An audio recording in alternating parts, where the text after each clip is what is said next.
ამ ვიდეოს ვწერ იმის გამო, რომ გრძნობ საფრთხეს და მგონია, რომ ზოგადად საქართველოში მცხოვრები ბევრი ადამიანისთვისაა უკვე საფრთხის განცდა, ყოველდღიურობა, იმის გამო, რომ ისეთ ქვეყანად ვიქეცით უკვე რამდენიმე წელია, რომელშიც მშობლებს შვილების პარკში სათამაშოდ გაშვებისაც ეშინიათ და ვიქეცით ქვეყნად, სადაც 17 წლის ბავშვს მანქანაში რომ ჩაცხრილავენ, ჩვენ როგორც საზოგადოებას არ აღმოგვაჩნდება ენერგია, რომ ის გამოვიგლოვოთ, იმიტომ რომ ამ მუდმივი და უწყვეტი განგაშის მდგომარეობაში ცხოვრება ბევრისთვის არის სრულიად შეუძლებელი. ჩემი განგაშის განცდა ამჟამად განპირობებულია იმ ამბით, რომელიც ხდება ონისე ოქრიაშვილის თავს და ეს ვიდეო მინდა ჩავწერო იმ ადამიანებისთვის, რომლებიც შეიძლება ჯერაც დაბნეულები არიან და მე გულწრფელად მესმის დაბნეულობის, იმიტომ რომ ადამიანებმა ნახეს რაღაც ვიდეოების მონტაჟი, რომლითაც გაიცნეს ახალგაზრდა კაცი და ამ ვიდეო მონტაჟით შეიქმნეს მასზე წარმოდგენა. პირველ რიგში, სანამ რაიმე სხვას ვიტყოდე, მინდა რომ ეს ადამიანები, რომლებიც იქამდე ონისეს არ იცნობდით და მხოლოდ მას შემდეგ გაიცანით, რაც ვიდეო ნახეთ, იმაზე დაფიქრდეთ, რატომ ნახეთ საერთოდ ეს ვიდეო კოლაჟი, ვისგან ნახეთ და რა კონტექსტით ნახეთ. იმიტომ რომ ეს არის ონისეს სტენდაფიდან, წლების მასალიდან ამოჭრილი არის აი ესეთი მომენტები და დამონტაჟებულია არა უბრალოდ რომელიმე მოქალაქის მიერ, არა დაუშვათ საზოგადოების აღშფოთებული ნაწილის მიერ, არამედ კონკრეტულად მიზანმიმართულად ქართული ოცნების ფულით არსებული ტელევიზიების მიერ.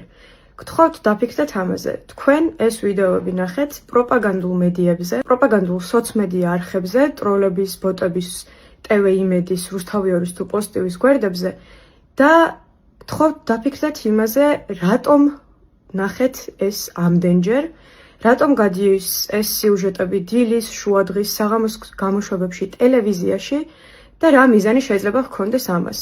შემდეგ დაფიქრდით იმაზე, რა მოყვა ამ ამბავს. ამ ამბავს მოყვა ჩასაფრებული თავდასხმა, რომელიც შემდგომ გაამართლა ქართული ოცნების არაერთმა დეპუტატმა.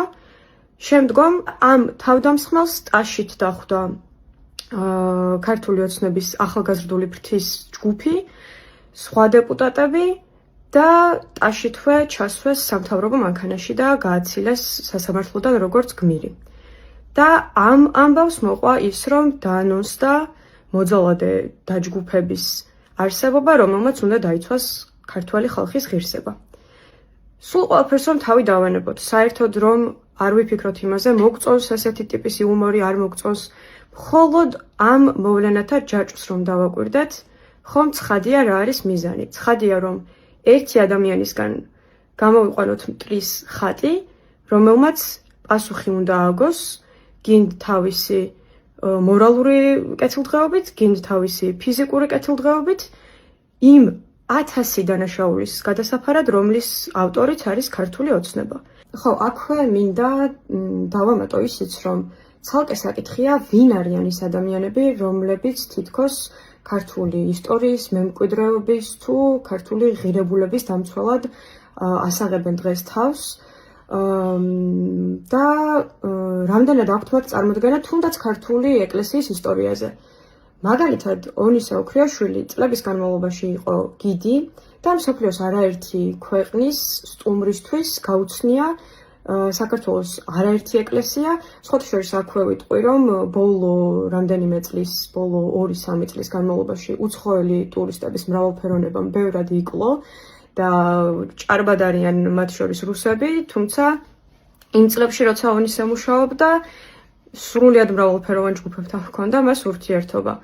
და ხო, რადგან ეკლესიებზეა საუბარი, აქვე ძალიან მოკლედ მინდა განვმარტო ისიც, რომ ერთ-ერთი ვიდეო, რომელითაც ონისე ოქრიაშვილს აშავებენ, სადაც ის ეკლესიების ნგრევაზე საუბრობს, მინდა გითხრათ, რომ ქართული ოცნების მიერ აი ასეთ მტრად წარმოჩენილი ნაციონალური მოძრაობის კრიტიკა და დაცინვა, ეს არის სატირული ვიდეო, რომელშიც ონისე ოქრიაშვილი დასცინის ბარამიძეს, რომელიც ანგრევდა ეკლესიებს.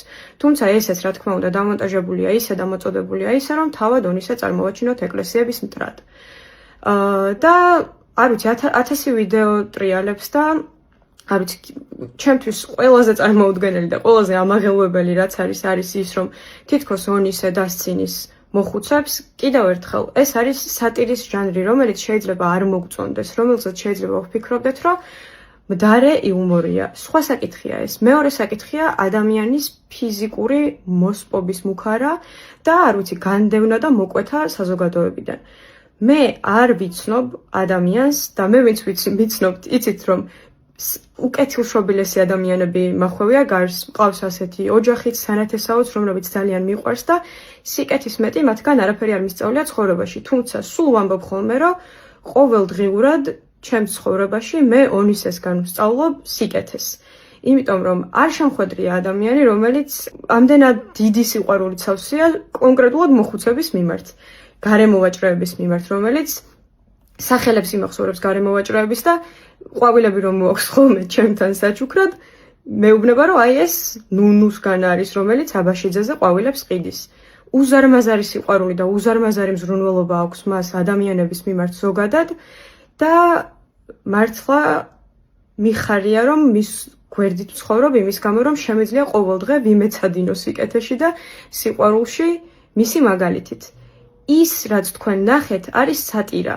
ეს არის stand-up კომედიის ჟანრი, რომელიც ქართული საზოგადოებისთვის ასევე უცნობია და ამიტომ ვამბობ, რომ მე მესმის, რომ შეიძლება ბევრი იყოს დაბნეული, ბევრი შეიძლება იყოს გაბრაზებულიც, თუმცა გთხოვთ ამ ბრაზს ვეცადოთ, რომ დავაყოლოთ კონტექსტის გააზრებაც, იმიტომ რომ ეს ვიდეოები თქვენ აი ესე თავისთავად სამოქალაქო საზოგადოების აღშფოთების მიზეზით არ შეგხვედრიათ. თქვენ ეს ვიდეოები შეგხვდათ მონტაჟით, თქვენ ეს ვიდეოები შეგხვდათ ესეთი წანამძღვრით ტელევიზიებში, რომ ეს არის რადიკალი აქტივისტი, დასავლეთიდან დაფინანსებული, ოპოზიციის მხარდამჭერი, პროტესტში მონაწილე.